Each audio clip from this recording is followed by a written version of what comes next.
What's up, B? Today we're doing something super special, awesome. Yeah, Lil Karibo, shout out. Today we are at a very special store. Save me money, I'm in hot. We're gonna get a couple items here. What we're gonna do is lay some carpet. When you come to Menards, you want to look for the nicest, blackest carpet we've got. 6 auto marine, 54 cents a square foot. Can't beat that with a stick, baby. Let's go get a guy. Let's get some carpet. Went and found me a blue vested boy. He's gonna go get me a dude that can cut me up some carpet. But 54 cents a square foot, sure, buddy. I think it's 6 foot wide. So you just do 54 times 6 times the amount of feet that you want. Bing, bang, boom, dick titties. When picking out your carpet, make sure to get yourself a nice little piece of AstroTurf like this here. Get the cheapest one you can, 49 cents a square foot. That'll look great inside the car. The lady in the line, she said it best. They've got such good prices here, you just can't stop, but you can't freaking afford not to shop here. I mean, good gosh. You got yourself 12 feet. Guys, that's a dozen feet by 6 feet at 54 cents a square foot. Bada bing, bada boom. Under 40 bucks. Are you nuts? And then you got yourself a whole freaking, angle bottle of spray adhesive. Some daggum, 3M. Shoo, buddy. Get some of that. I mean, are you stupid? You can't afford not to shop here. Especially when you've got big Menards and you want to shave your sweet money at Menards. So, why the French toast? Who, what, where, and where, why? Huh? Who? Mike Jones. Correct. 281-330800-FO. Why am I buying carpet and spray adhesive? You might be wondering. One person out there? Well, one person out there. Thank you for wondering. Sorry, I'm trying to multitask and put on a seatbelt and be safe and drive and blah, blah, blah, and all this stuff at the same time. Which, not very safe, but don't give a... one of them guys. Nice blinker, Toyota dude. Gosh, you got a big old faux head, huh? Anywhoosy whatsits. We are on a secret mission today. Those who don't know me don't know that I have, let's just call it, the best freaking dad. Okay? And that's where I get my devilish good looks from. My dad is the best dude. He would give you the shirt off of his back, and if you don't know yet, he's got what I call a gas station personality. The dude would be a millionaire if he had a gas station, just because he knows you within 10 seconds of meeting you. Oh, that's great! Oh, hell yeah, brother! That's freaking awesome! Oh, he's just the best. I think he has maybe 2 people that don't like him, and that's because probably me and Jesse made a stink about it. So everybody loves him. He's the best dude. Insert picture of my dad somewhere in this ballpark. But he's been drag racing forever and a day. He's what got me and my brother into it, obviously. But I think I was probably 8 or 9 years old whenever he started doing it, religiously, like every weekend he could. And it just hasn't left. He started out, he's always had hot rods. The earliest memories, he had a friggin' a blue 66 C10 long bed, dumped on his ass, big ass tires, big old rompity cam. It was cool, a street rod. Then he had a Camaro with a Driscoll big block in it. Who shoehorns a Driscoll blah blah blah blah blah blah?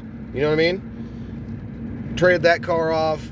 He got his first Nova. I think it was a 65 or 66, and then hogged that thing out because it was a lot of work. I believe, if I'm remembering my facts right, which I'm pretty sure I am, because I remember it had Convo Pros on it. You never forget your first set of Convo Pros. But he had that car, and then he bought his car out of New York that he has to this day. He bought it out of National Dragster magazine for $5,500. Big block, tube chassis, and bear in mind, $5,500 is not a lot of money today. It's not a lot of money when it comes to drag racing either. But you've also got to remember, this was like 94, 95, 96, 90 something. It was in the 90s sometime. Back, you know, bop, bop, bop, bop, that kind of shit. He bought it for $5,500, drove it for a year, you know, fought like the devil with the big block. And he took me and my brother along for the ride because he had us on the weekends, you know what I mean? It's one of those shared parent deals, you know. But whenever we would, if we didn't go racing, we were going fishing. If we were doing something. The only bad thing I can say about my dad was that he did something sneaky. That I think it's fucking hilarious now, but it was sneaky. As a child, you get in trouble, as you do, especially if you have a sibling and you team up and you just be a bunch of dicks. He would do a thing called nose in the corner. It's timeout, basically. Today's version of timeout. But nose in the corner, you get a minute for however old you are, and if you're a super dick, you get more time. So, I'm almost positive that he had like a short temper day, or just was over it that day, and he would kind of roost up some charges on me and my brother to put our asses in timeout, where nose in the corner, and he would go work on the car. Now you're thinking, what a jerk. No, it's freaking brilliant. Your kids are stuck. They're not going to go anywhere for fear of getting their ass beat. So you can have chill time to go work on your car. It was supposed to be like 10 freaking minutes, not 2 hours. So after the first time, we figured out that that's what he was doing. He put our nose in the corner. As soon as we heard that garage door go up, we just got off the freaking wall. We got smart about it. And then we go play Driver or whatever on PlayStation. And then as soon as we heard that garage door shut, haul ass back to the wall. Good times. Either way, that's the only bad thing I can say about my dad. Other than that, he's been the most stand-up person, nicest guy on the planet. He's helped me more than I could ever repay. So I got to go take care of puppies and stuff like that. And, you know, I got the bucket. Got to go collect some chicken eggs here in a bit. But while I have this beautiful day out here, and he's gone for the week, he's going down to see his brother in Florida, I'm going to go put carpet in his car. He asked me a long time ago, whenever I was doing the carpet in my Malibu, he wanted carpet in his Malibu. So that's what we're doing today. We're going to go take that big spray bottle of adhesive, going to get that carpet that's right behind my boy right here. We're going to go, ooh, what's new, pussycat? This is my daddy's Malibu.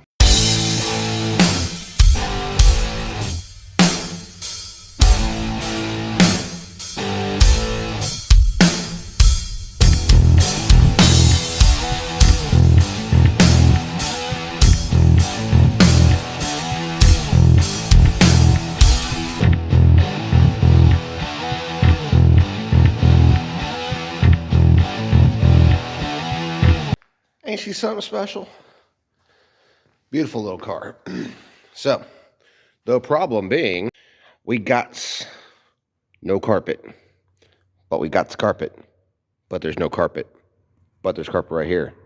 So we're going to put some carpet right in here and cover all this up so he can, you know, have carpet. Cool. You know, I've never really believed in tape measures. I think they're a myth. They're kind of like a conspiracy theory. Because every time I grab one, measure.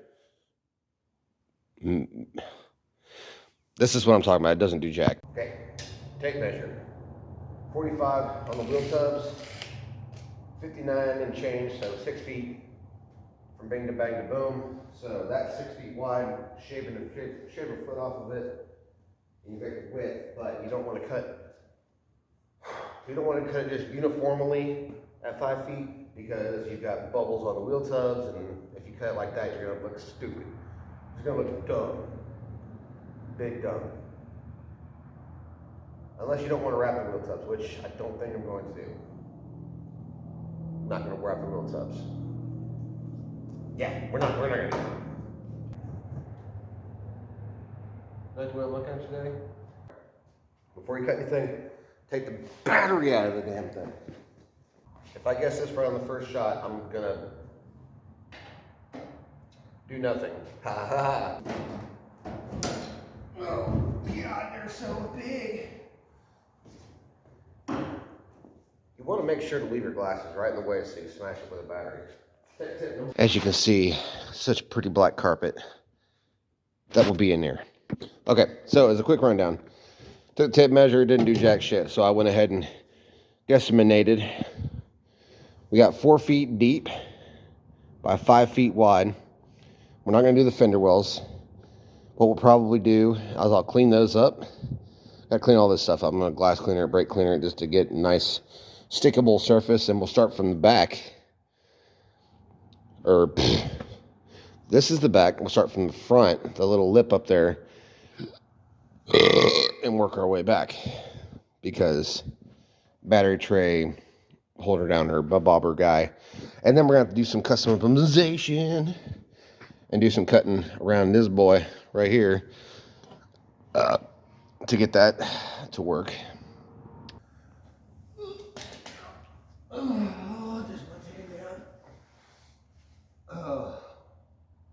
So how do you like your food Newtons? Anyway, let's get to work. All right. Oh, my cankle.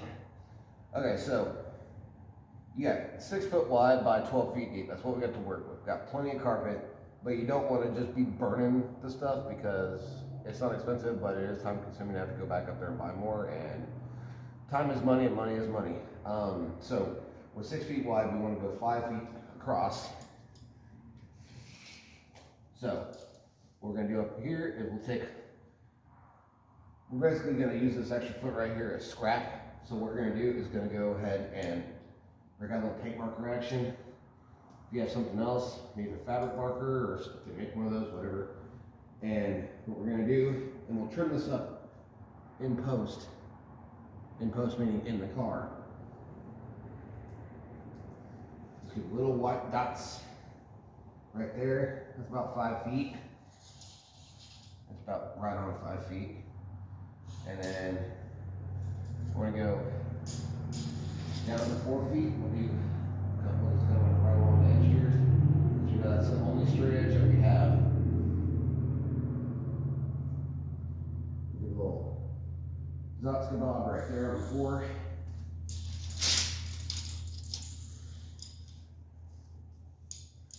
Have your tape measure lined up on you. That's the pro shit right there. About 4. And then you can use your tape measure as a straight edge once you got your 4 feet. Get on the same side as the tape measure, obviously.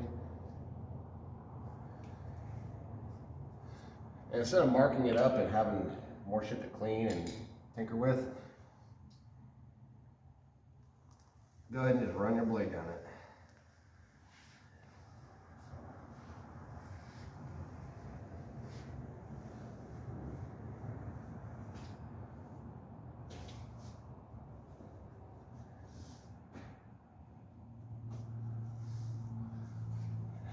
Oh man, you almost got all the way through everything.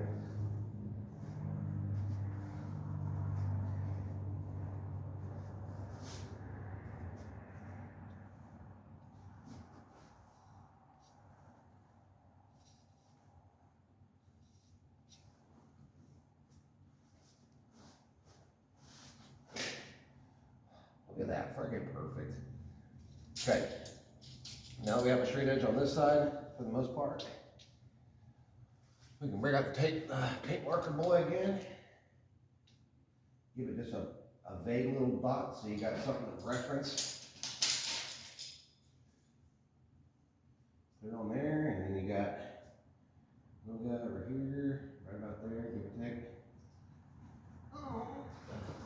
Bend over in seductive position. Don't you forget it.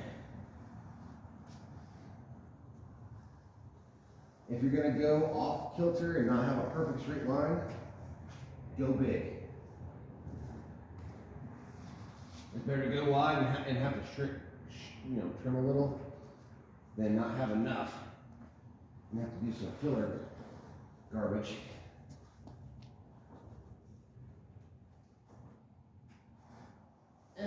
Oh no, not baby, man.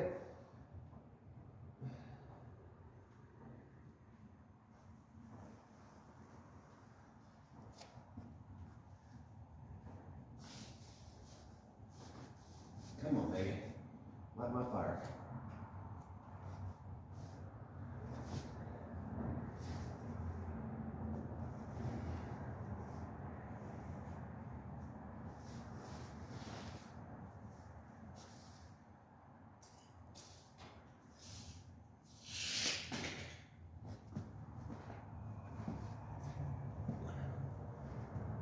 And that's how it's done. You got your piece now.